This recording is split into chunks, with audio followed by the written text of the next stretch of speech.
Been a week since Nolan Wells' body was found on Horn Island. As the country sits and waits for the investigations to conclude, many questions are still left to be answered. 6 weeks, 47 days between the 6th of July and the 22nd of August. In that time, both sides agreed to a forensic examination on the 15th of July. A deadline was set and missed on the 14th of August. A lawyer said the family was ready on the 17th. And the phone has still not been opened, per GCWire. 6 weeks, 47 days between the 6th of July and the 22nd of August. In that time, both sides agreed to a forensic examination on the 15th of July. A deadline was set and missed on the 14th of August. A lawyer said the family was ready on the 17th. And the phone has still not been opened, per GCWire. On the 12th of August, at 12:51 p.m., a letter went out from the district attorney's office, per NewsOne. It set a deadline. The phone examination had to happen by 9 a.m. on the 14th, 2 days' notice. And here's the detail that matters.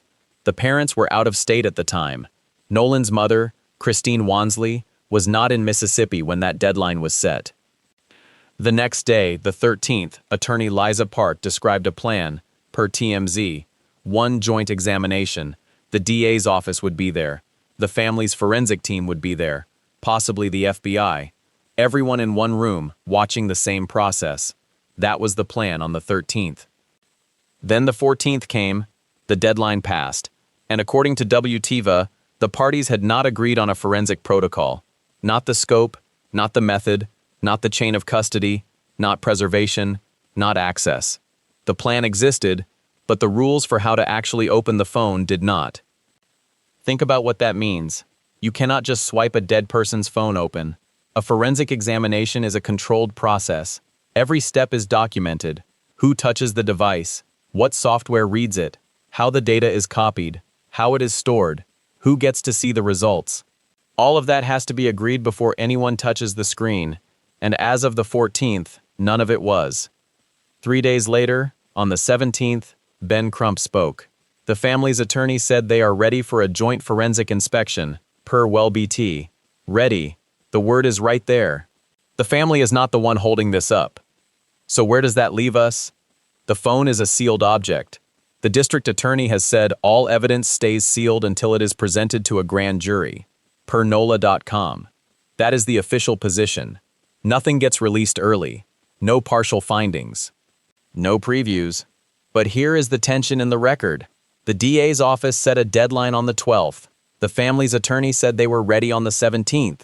And still, as of the 22nd of August, the phone has not been opened, per GCWire. No one has been charged. That is the fact that anchors everything. The Jackson County Sheriff's Department and the FBI are still investigating. The Sheriff's Office has interviewed more than 60 witnesses, per Sheriff John Ledbetter, and the FBI is assisting with digital evidence because Horn Island sits on federal land. Now, the subpoenas. Filed in Jackson County Chancery Court on behalf of Nolan's mother, they demanded records from 5 platforms: Meta's Facebook, Instagram, and WhatsApp, plus TikTok, Snapchat, and Life360, the family safety app, per the Atlanta Black Star and WLBT. Those platforms were given 21 days to preserve and produce records. 21 days. That clock started in late July. It has run out. So here is the question that hangs over all of this. The phone is the one object that could answer the timeline. The last independently verified sighting of Nolan Wells fell between 3:23 and 4:27 that afternoon, per the United Cajun Navy's report. A 64-minute window. The boat left Horn Island at approximately 4:31, per state GPS data obtained by CBS News. 4 minutes between the end of that window and the boat leaving. Between 4 minutes and 68, depending where inside that window the sighting actually fell. The record does not narrow it, and the one object that might, the phone, has not been opened. The family says they are ready. The DA's office set a deadline. The subpoenas have been served, and still, the device sits unexamined. Which raises a question nobody has answered. Not about guilt, about process. If everyone agreed to open the phone on the 15th of July, and the family said they were ready on the 17th of August, what exactly is the holdup? Because the answer to that question is the next chapter of this case, and it may be sitting inside the phone itself. Go back to the 15th of July. That is the day both sides agreed to open Nolan Wells's phone. A joint forensic examination, per WTVA. The family's forensic team. The DA's office. All in one room, one device, one agreed process. That agreement was signed 11 days after Nolan was found. 11 days. And for a moment, it looked like the case was moving fast. Here is what the week around that agreement actually looked like. Because the timeline is not as clean as it sounds. On the 22nd and 23rd of July, the family's independent autopsy came back. Cause and manner of death, undetermined pending investigation, per ABC News and CNN. That phrase, undetermined pending investigation, is not a failure. It is a status. It means the examiners could not establish a cause yet, and it places the phone and whatever is on it at the center of everything that comes next. Then, on the 31st of July, the official state autopsy was completed, per WLBT. Its results have not been made public. They are going to a grand jury. So now you have two autopsies. One says undetermined, one is sealed. And the phone, the one object that could add context to both, still has not been opened. Now here is where the week turns. The agreement was made on the 15th. By the 3rd of August, the United Cajun Navy had published its report, and every timeline argument since has been built on a volunteer group's document rather than on anything the state has released, because the state has released nothing. So you have a report, you have two autopsies, you have a phone that everyone agreed to open, and the phone still sits unexamined. Read that again. The DA's office set a deadline for the 14th, the parents were out of state, the phone was supposed to be opened. And on the 13th, one day before that deadline, attorney Liza Park described a plan for one joint examination with the DA's office, the family's forensic team, and possibly the FBI present, per TMZ. One day before the deadline, and the plan was still being described. Not executed. Described. Then the 14th arrived. 9 a.m. came and went. And per WTVA, as of that date, the parties had not agreed a forensic protocol. Not the scope, not the method, not the chain of custody, not the preservation, not the access. The protocol was still unresolved. The deadline passed without the phone being opened. So put those dates side by side. 15th of July, agreement. 12th of August, deadline set. 13th of August, plan described. 14th of August, protocol not agreed. 17th of August, the family's attorney says they are ready. Per WLBT. 30 days between the agreement and the deadline, and in those 30 days, the phone went from agreed upon to still pending. Now, here is the number nobody has counted. The phone could have been opened on any one of those days, the 15th of July, the 16th, the 17th, all the way to the 14th of August. That is 30 days, 30 potential examination days, and then another week after that, 37 days total, if you count from the agreement to the 17th, when Ben Crump said the family was ready. 37 days, and on none of them was the phone opened. That is not an accusation, it is a calendar. The agreement exists, the deadlines exist, the readiness exists, and the examination does not. So the question becomes sharper, not just who is waiting, but what exactly they are waiting for. Because the protocol, scope, method, chain of custody, preservation, access, that is the missing piece. And the next document in this case may be the one that finally explains why. Now here is the part that deserves a closer look. The protocol is not paperwork for its own sake. It is the instruction manual for the examination. It decides who touches the phone. It decides how the data is extracted. It decides who watches whom. It decides what happens to the device afterward. Without it, nobody opens anything. Because the moment someone opens that phone without an agreed protocol, the other side can challenge everything that comes out of it. So the protocol is not a formality. It is the gate. And on the 14th, the gate stayed closed. Now here is the decision point. And it is worth being careful here. No, scratch that. It is worth stating the facts plainly. The 14th was a deadline. Deadlines are chosen by someone, for a reason, The DA's office chose the 9th of August. Sorry, the 9th of the morning. They chose 9 a.m. on the 14th. That was a specific time, and the parents were out of state. Per NewsOne. That is not an accusation. That is the calendar, again. But here is what the calendar does not show. It does not show a conversation. It does not show a phone call. It does not show an email saying, "We need more time," or "We cannot make that," or "The protocol is close." The public record shows the deadline. It shows the parents out of state. It shows the 13th, the day before, with attorney Liza Park describing a plan for one joint examination, per TMZ. Describing, not scheduling, not confirming, describing. And then the 14th, the deadline, the protocol not agreed, the phone not opened. Now, that is where the case stands in public. And this is the moment where the story could have gone a different way. Because the 14th was not just a deadline, it was a fork. One path. The parties agree on the protocol, the phone is opened, the data is extracted, and the contents become part of the record. The other path, the deadline passes, the protocol stays unresolved, and the phone stays sealed. The record shows which path was taken, and here is the thing about that path. It does not point at anyone. It does not say anyone is stalling. It does not say anyone is hiding anything. It says only this: a deadline was set, and the deadline passed, and the examination did not happen.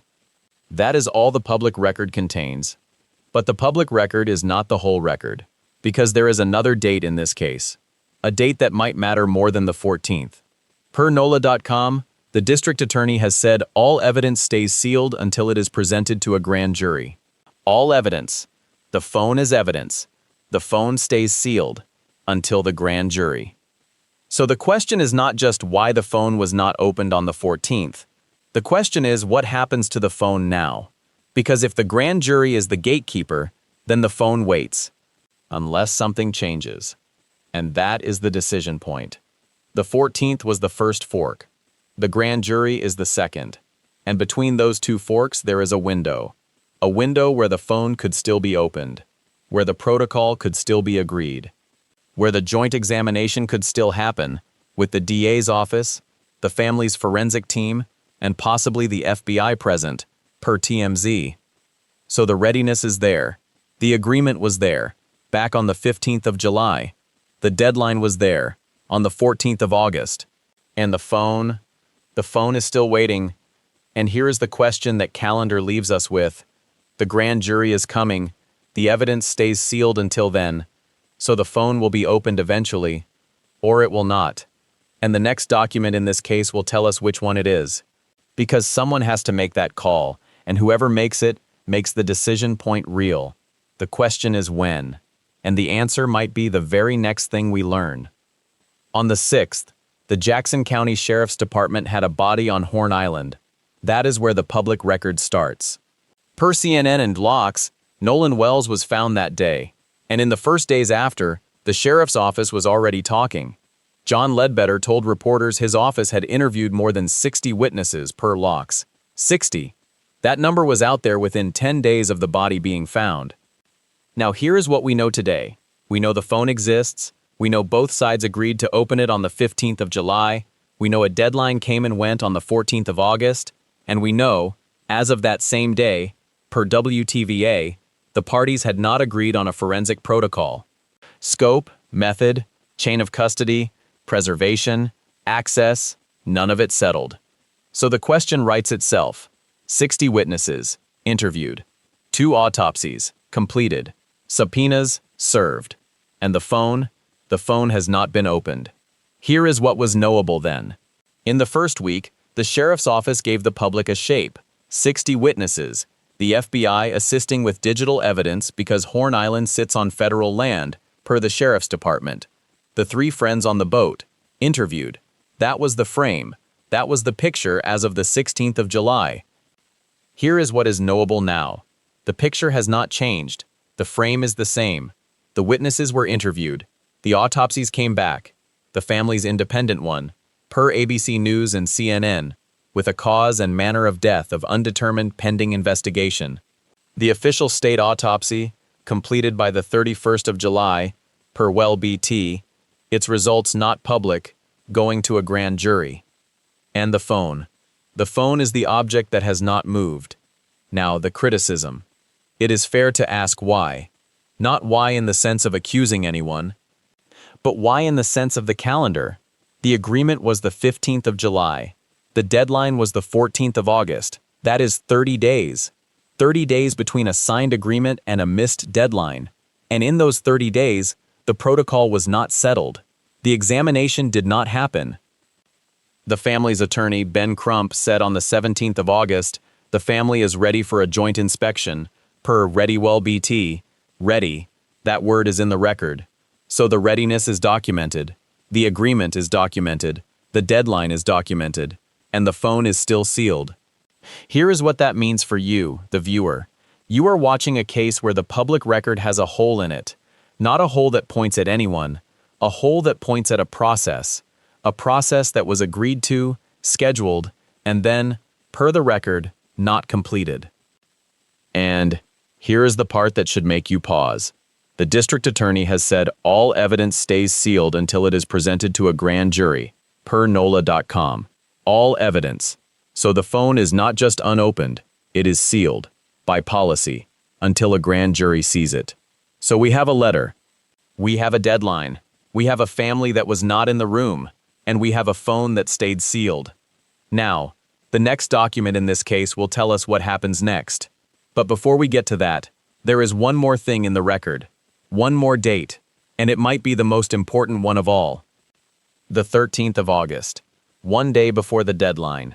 That is the date that matters. On the 13th, attorney Liza Park described a plan, per TMZ.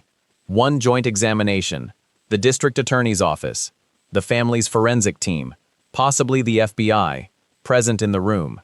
Not two examinations, one from each side, but a single process everyone could watch. That was the plan, described out loud, on the record. Now here is where that leaves it. A letter, per GCWire, confirms Nolan Wells's phone has not yet been reviewed by investigators. Not yet. 6 weeks after his body was found on Horn Island, per CNN and WOX, on the 6th of July, the device that could hold his messages, his location, what happened that afternoon, not examined, not opened, not reviewed, and no date in the public record says when that changes. No one has been charged, per CNN, NPR, and NOLA.com. That is the truth of the record, and the DA has said all evidence stays sealed until a grand jury sees it, per NOLA.com. So the phone sits, not because anyone has said it should, because that is where the process is. And the dates keep stacking. The 15th of July, the agreement.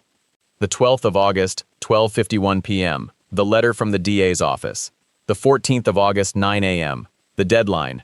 The 17th of August, Ben Crump, the family ready. And the subpoenas. 21 days for 5 platforms to preserve and produce records, per the Atlanta Black Star. Facebook, Instagram, WhatsApp, TikTok, Snapchat, and the family safety app Life 360. The records the family asked for. Private messages, location data, deleted posts. Each date was a step that was supposed to move the phone. None of them did. So where does that leave us? It leaves a question, with a date on it. When will the phone be opened? The record does not say. The record says it has not been. But the record also says something else. Something about the person behind all those dates. Nolan's mother, Christine Wansley, is the one who filed for those subpoenas. She is the one who asked for the records to be preserved. She is the one who pushed for the examination. Every document in this case that moves forward, every letter, every subpoena, every deadline, carries her name on it. And what does she have? 6 weeks in? An agreement that was not completed. A deadline that passed. A phone that has not been opened. An autopsy that answered with the words, undetermined pending investigation. And a son whose last verified sighting fell inside a 64-minute window on a summer afternoon. 6 weeks is a long time to wait for a phone. It is longer still when the phone is her son's. That phone has not been examined. That is the fact. Not a suspicion. Not an accusation against anyone. A fact, in a letter, sitting in the public record. The next time that phone is mentioned, we will know something. Either it has been opened, The protocol agreed, the examination done, the date in the record. Or it has not, and the gap between the dates gets 1 day longer. There is one part of a long wait that never gets discussed, and it is worth being straight about, because the loose talk in this case runs in both directions. Delay does not erase digital evidence. A phone in an evidence hold does not lose what it holds. That is the whole point of a hold, and it is why the preservation subpoenas went out to Meta, TikTok, Snapchat, and Life 360 with a 21-day clock attached, per Atlanta Black Star. Preservation is the step that stops a calendar from becoming a problem. What 47 days does change is everything around the device. Memory softens. Accounts get repeated until the repetition becomes the memory. And in the space where an official answer has not arrived, other answers move in, which is what CNN described a month into this case, when it reported that the absence of clear answers had fueled speculation, distrust, and threats. 3 federal prosecutions came out of that space. So the cost of the wait is not the phone. It is everything happening while the phone sits there. And there is a second cost, quieter than the first. Every day the protocol goes unwritten is a day the argument about how to open the device grows more expensive to settle. On the 15th of July, the parties agreed on the principle. A month later, per DUFA, they had agreed on none of the 5 terms, not scope, not method, not chain of custody, not preservation of the extraction, not access to what comes out of it. Those 5 items were as open on the 14th of August as they were on the day the agreement was made. That is what the calendar actually shows. Not a fight, not a refusal, but 30 days in which the hardest part of the job was not started. No one has been charged in connection with Nolan Wells' death. Christine Wansley is still waiting. 47 days, 1 sealed device, and the same question she asked in July.